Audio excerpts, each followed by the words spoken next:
Hi, everybody. First, thank you to Jonathan and everybody for having me out. Can you guys hear me okay? All right.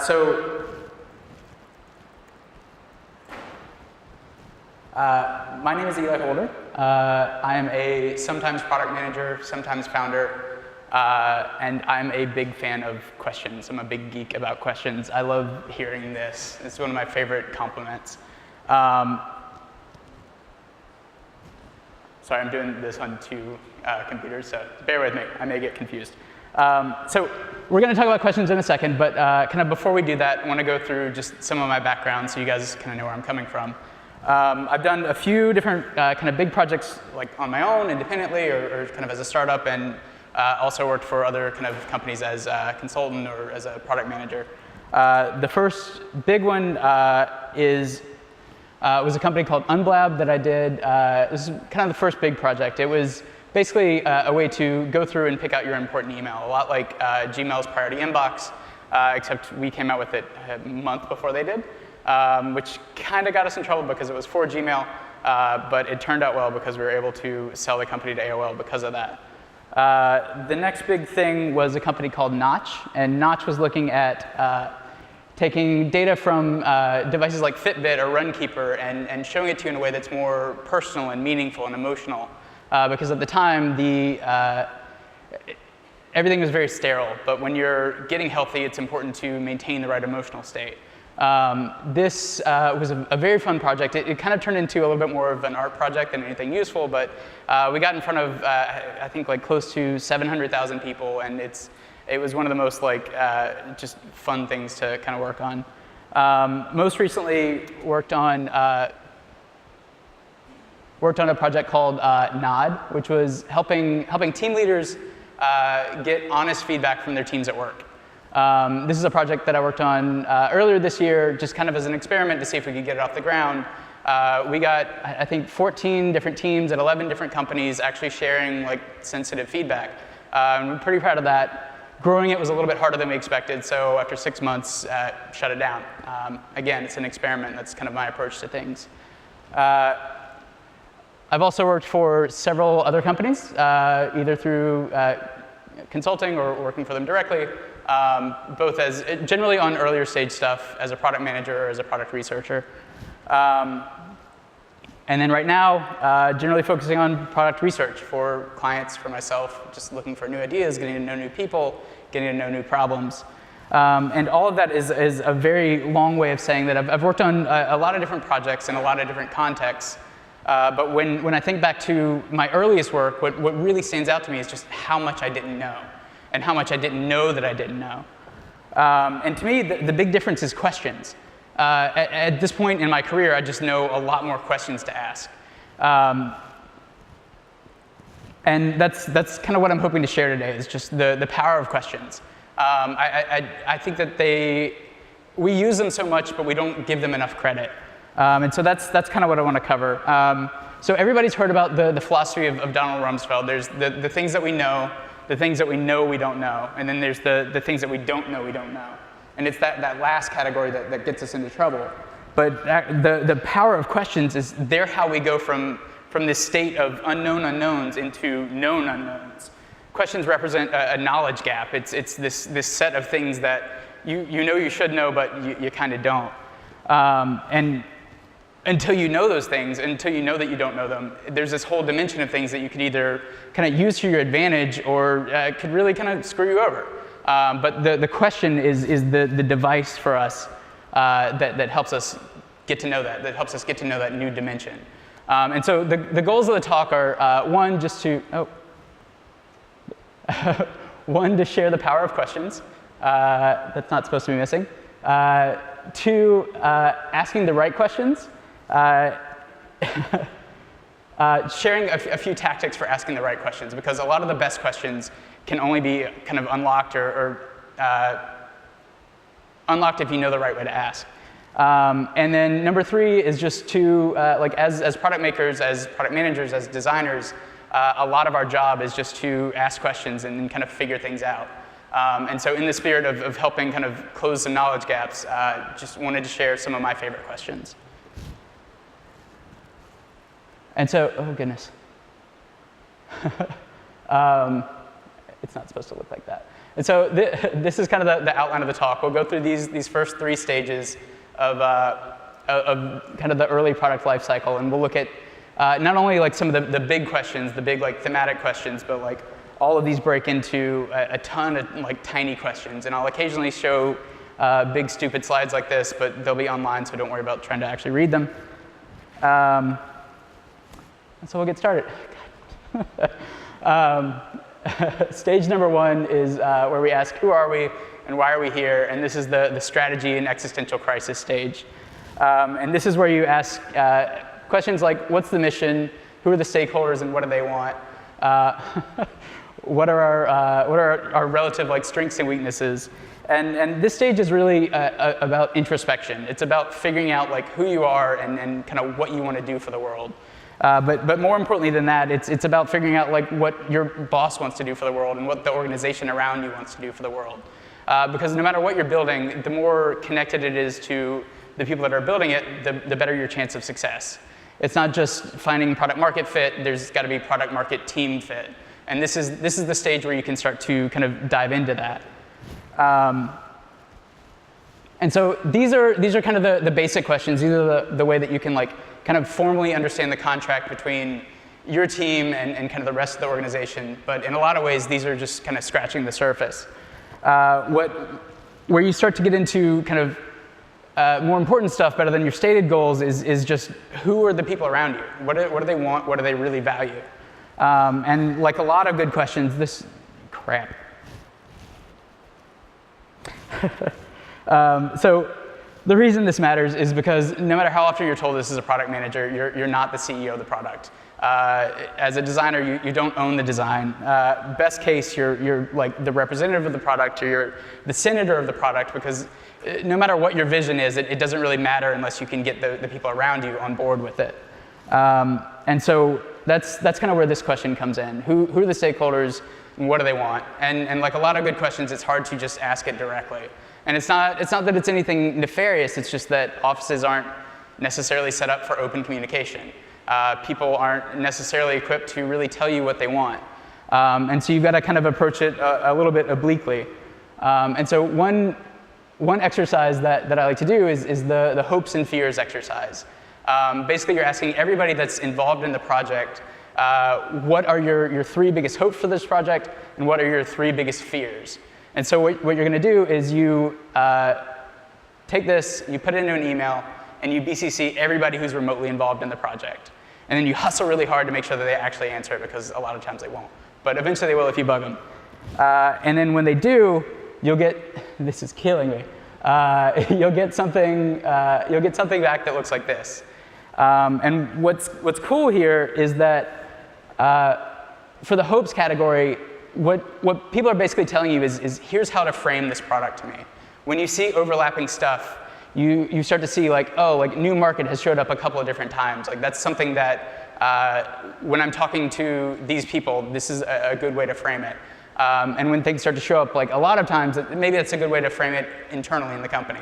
And so when you're talking to these people about the product, it's just a way to help you kind of communicate with them. Similarly with the fears question, what's great about this is we're not always invited to talk about things that scare us. We're not always invited to complain or kind of like show weakness at work, but asking directly is a great way to get it out. And so just like with hopes, when you start to see things that overlap with this question, it's a good sign that that's a legitimate risk, and it's something that's kind of worth addressing early. But what's really cool is when you aggregate all this together and you get everybody in the room to talk about it. Because you can use this exercise and you can use the results of this as an excuse to basically just like get everybody in the room and talk about like what makes you feel vulnerable. And that's huge. And having an excuse to do it gives everybody permission to do it.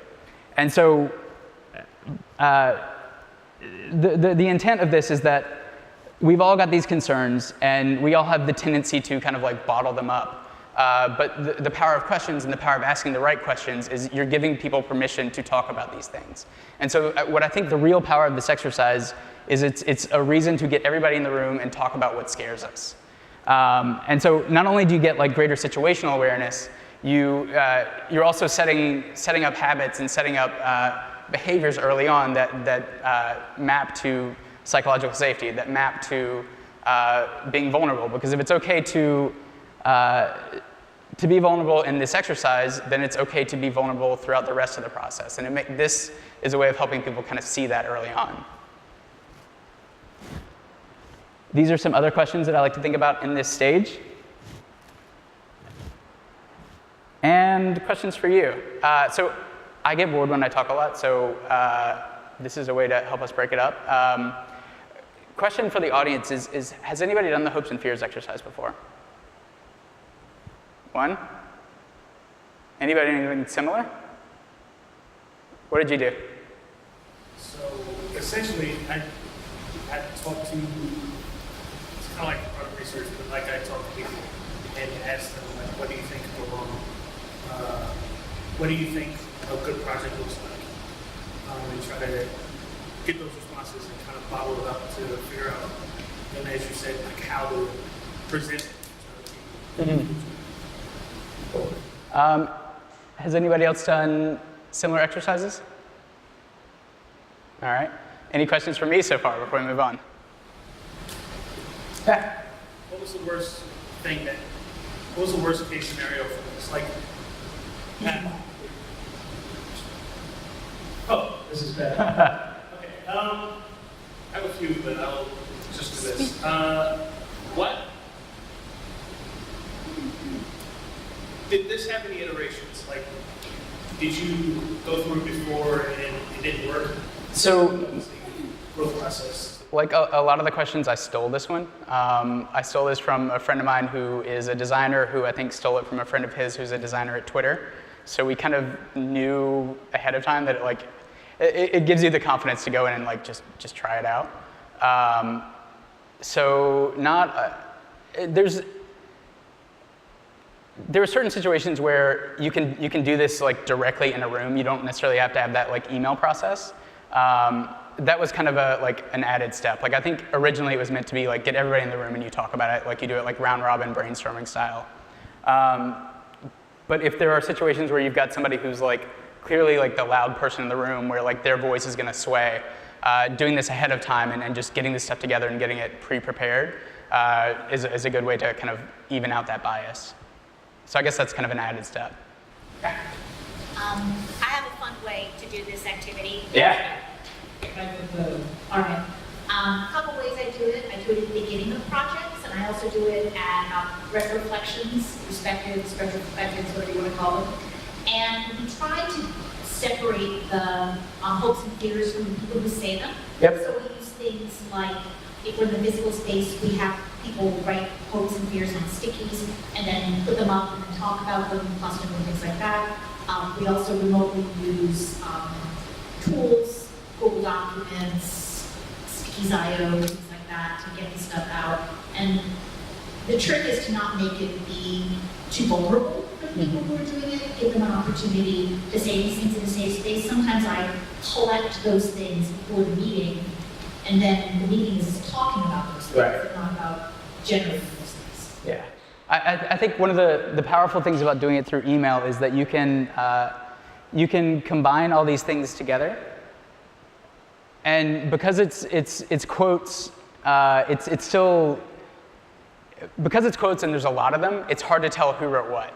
But because it's a quote, it's still meaningful and it's still personal and it still has that same kind of effect. But it has that like added layer of safety.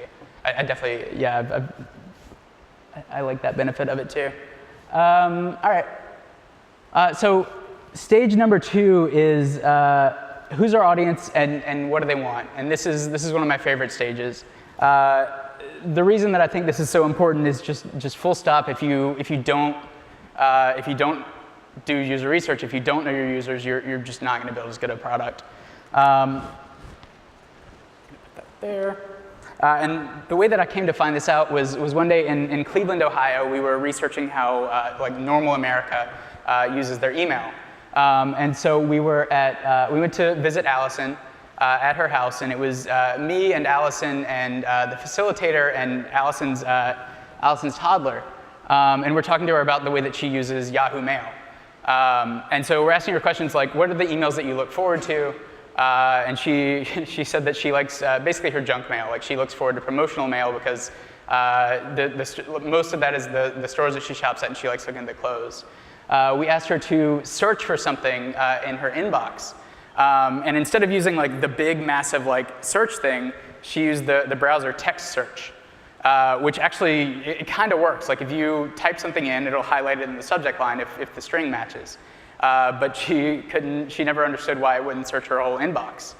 And so that was kind of surprising. But what really stood out to me was that when we asked her to send somebody an email, she couldn't do it. Does anybody know why? Any guesses as to why?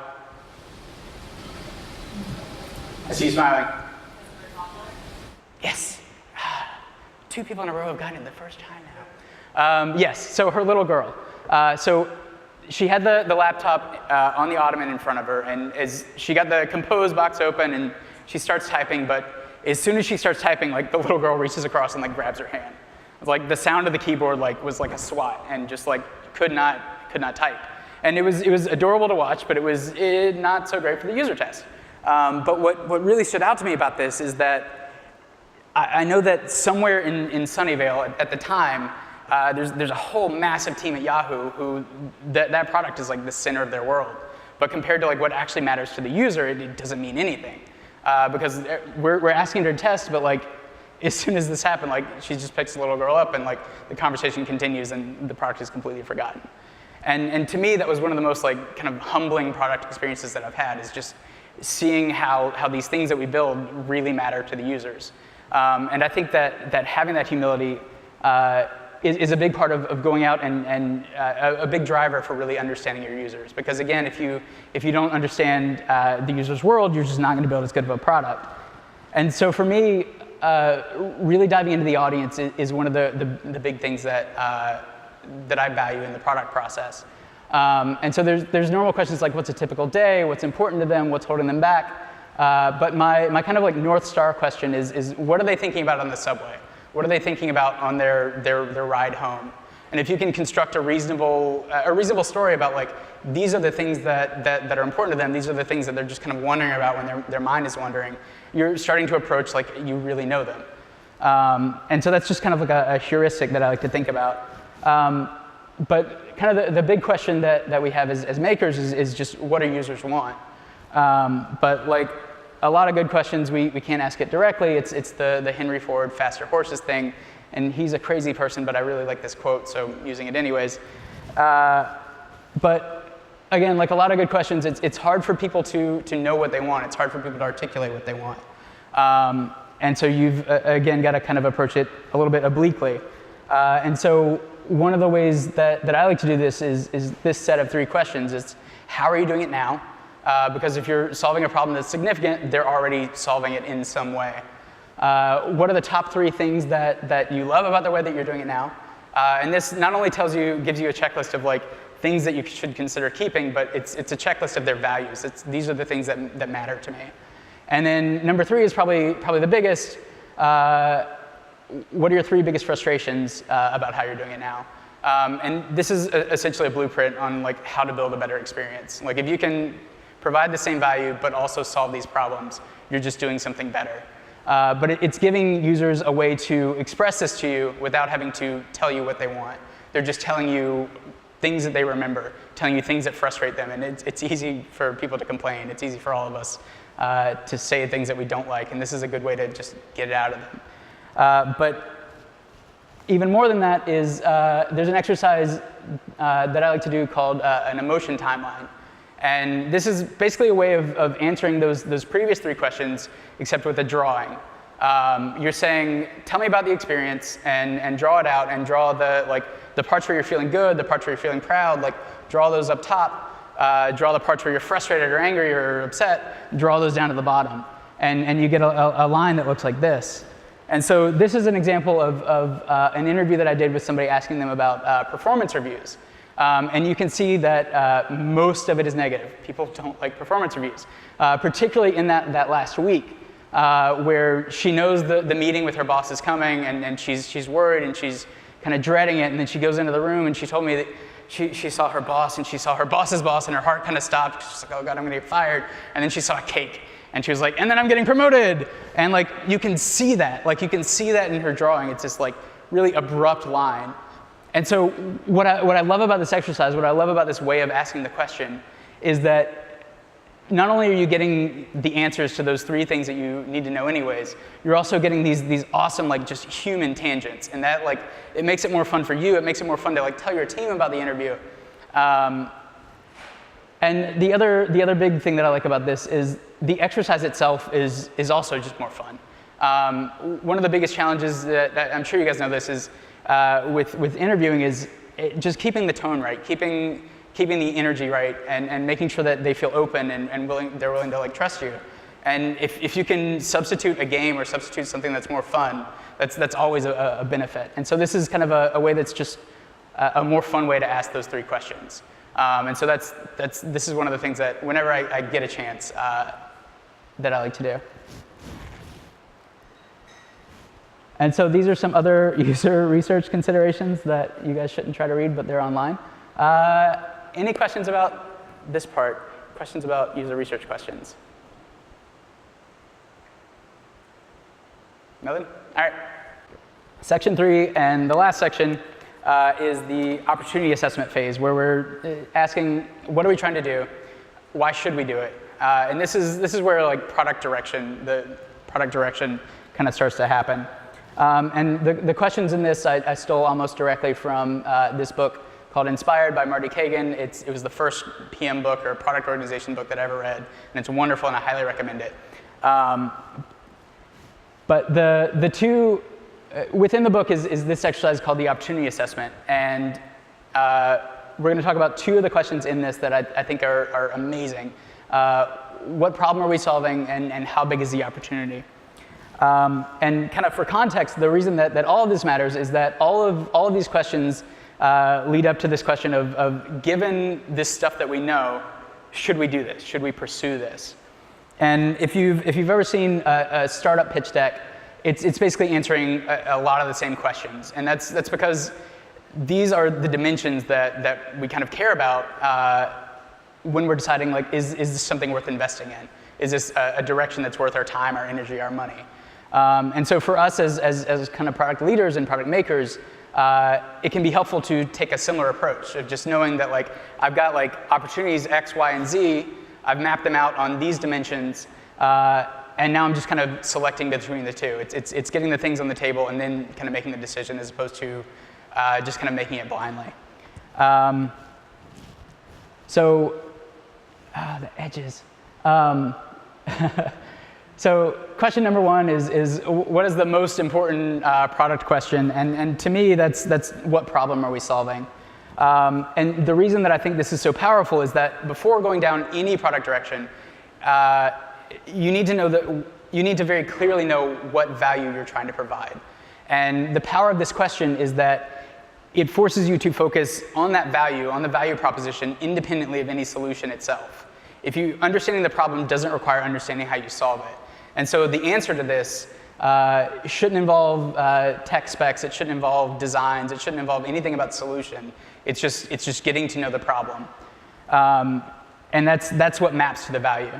And as an example of this, like if you're, say, the PM4 Advil, you want to drive for answers that are more like the one on the left. 310 million Americans have headaches once a year. And avoid the one on the right, we're making blue and brown ibuprofen pills. The one on the left keeps you focused on the value. Things like the color of the pill, the packaging, even the fact that it's aspirin when it could be ibuprofen, all of that is incidental. What people are paying you for is to make their headaches go away, to make the pain go away. That's the real value. And the problem framing, the problem statement helps you stay focused on that. And this is, I think, one of the most underrated questions. So we're going to go through a couple more examples. What problem are you solving? So one of the things that we'll all kind of inevitably experience is that we're asked to make something that just doesn't make sense. And one of the reasons that I love this question is it's a great way to politely reframe that. The conversation from here will either go into, well, it's not really providing any value, it's not really solving any problem, or at the very least you understand like he doesn't necessarily like want a share button, he just wants growth. And this is a great way of kind of reframing that and getting back to the value. Part number 2 that I like about it is that it leaves, problem statements leave room for multiple solutions. So if we're trying to solve like finding information on the internet,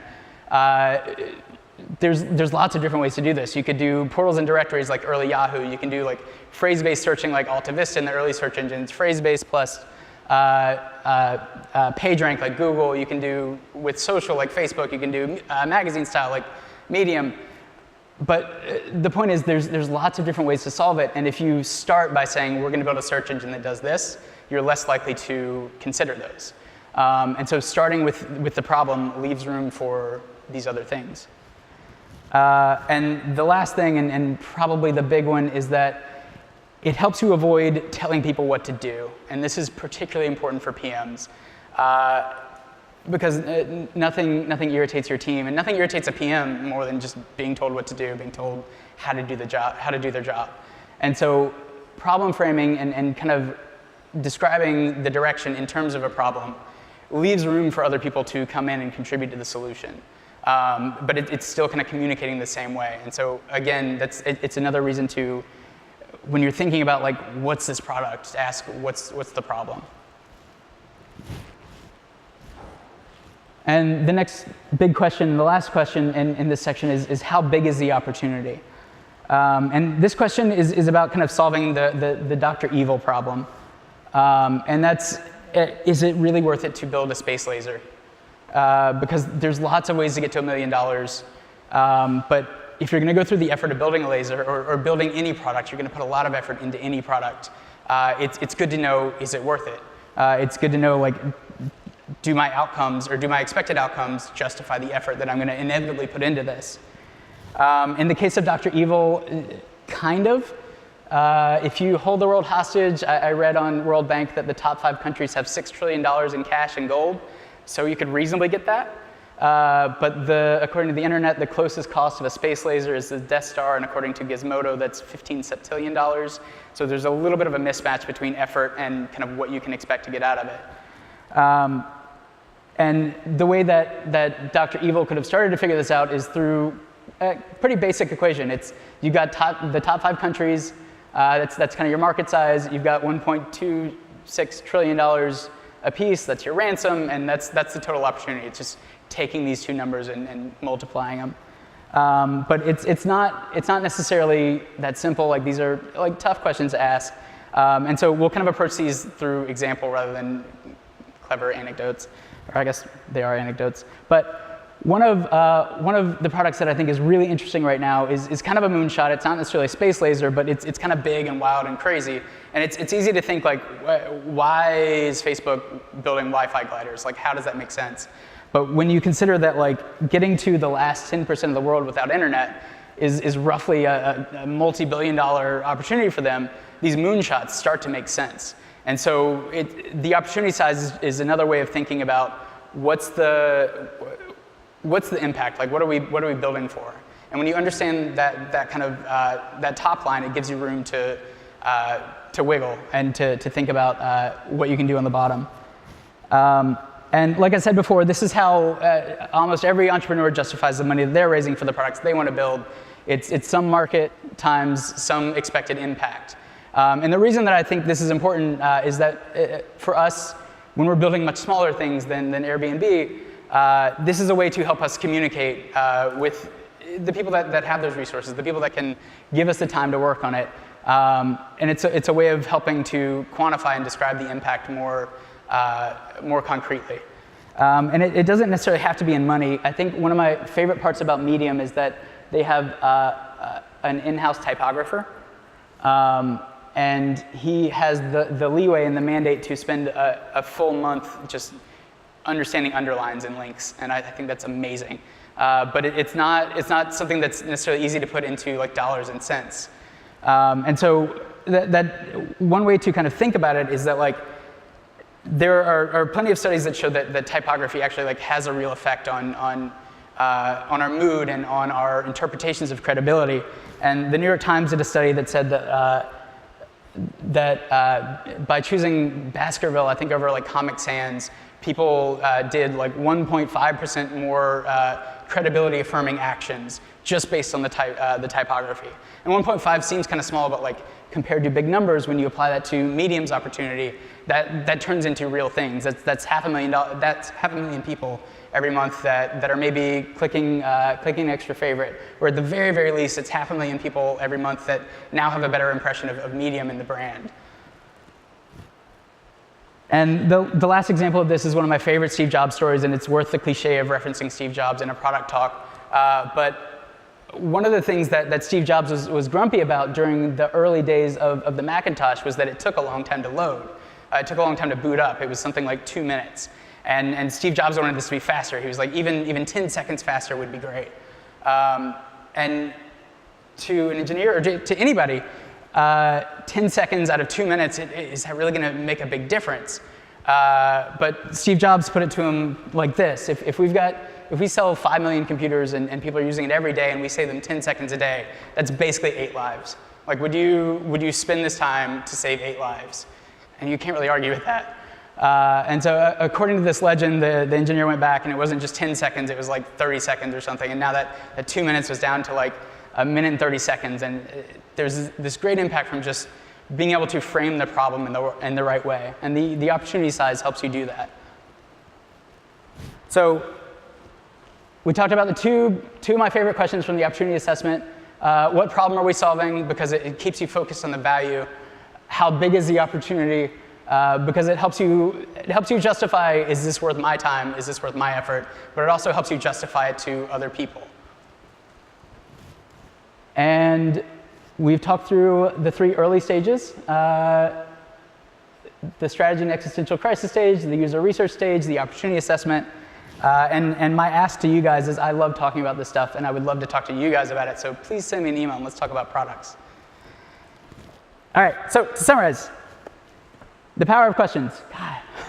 God. Questions represent knowledge gaps.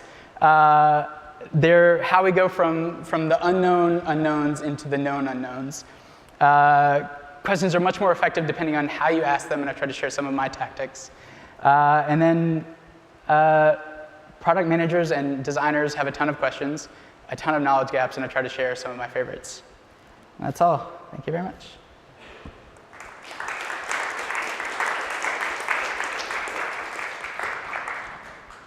Any questions? Yeah, I think I agree with you that asking the right questions is really often the key to the solution. I would like to know if you have found, or which method you're using to find the effective questions, because that is often difficult. And often when you do user testing, for example, you need to ask the right questions to get real insight into the problems. One of the things that I didn't know that I did, but one of the designers I'm working with tells me that I ask the same question over and over again, just 5 different ways. And until I get, and this is for early stage stuff where I'm looking just more for like, what could they possibly say rather than like anything like statistically significant. But it's a great way to understand like, how are people going to respond to different phrasings. And it's just kind of doing that and getting exposure and experience on how do people do it. I've also done for the one of the projects that I worked on, Nod, was a lot of survey research and survey design research. And so running just different ways of asking how well is this person doing on like Mechanical Turk, and just seeing like how do people respond to that, how actually a lot of the stuff from survey design kind of research, where you're basically saying like, what do you think I'm trying to ask with this question? Gives you a lot of good insight into how people interpret the question and kind of the direction they want to go in. And just doing that a lot gives you experience on the different ways that people can understand things or misunderstand things. I find that just asking why again and again, if I don't feel insulted, it carries the conversation and keep getting deeper. Yeah. I find myself saying a lot of the time, like, I know I'm asking dumb questions. That's one of my go-tos during an interview is just, I know this seems silly, but I've got to ask it. Just make an excuse for it and then keep asking. and be willing to sit through awkward silence while they think of things. I'm curious if when you do the first exercise with the peers, do you ever find that voicing that makes people more entrenched in what their peers are? Like, hopefully not, but. At least not in a way that's been made apparent to me. What I've found is that the most interesting side effect that I think comes out of it is that there are very few fears in isolation, like on a team or in an office, and it's almost like cathartic or therapeutic to know that like I've got these things that I'm worried about, but like, oh, there's like 2 other people that are worried about it too, because I see that same thing listed a couple different times. If anything, the opposite. It's just and it may come down to how you facilitate that conversation, but the exercise afterwards of getting everybody in the room and going like, okay, we've got these concerns, how do we solve them, and kind of coming together that way. At least in my experience, it really does kind of open people up.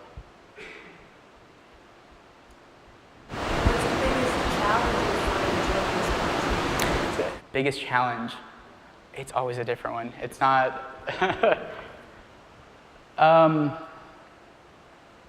Probably one of the biggest is just knowing that like one of the biggest challenges I think with product research or user research in general is getting too confident. Is just like having like a string of 10 interviews where they're like, yeah, this is awesome, and then you have like a string of like 12 where they're like, we hate this, and it's exactly the same thing. And just knowing that the process is about kind of, it's almost as much about helping you think through things as it is to like learn about the rest of the world. So the challenge for me is always just like that doubt. But I mean, it's kind of true with any product. But I would rather have informed doubt than uninformed confidence. Thanks for your talk. Do you have any thoughts around when is the time to pull the plug on a project? When do you stop iterating? When's the time to really take a critical look at your research and realize that you didn't ask the right questions, or maybe you asked the right one and there's just no product market fit? You have some sort of The pivot versus persevere question, is that? Yes. So the third product that I showed you, Nod, I gave that like 6 months. It turned into like 6.5, it turned into like 7. But I was very surprisingly disciplined ahead of time to be like 6 months. And try to set like little milestones along the way to say like, if you're not past this point, there's something else wrong. Like it may seem like you've got it all figured out. It may seem like, yeah, the next thing is gonna be it. But it's at least a way of kind of reminding yourself to reset. Because the hardest part sometimes is just you get this tunnel vision, and just snapping yourself out of that can be really tough.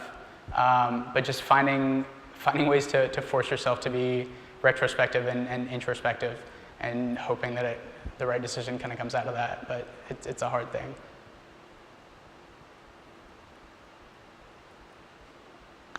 Anything else?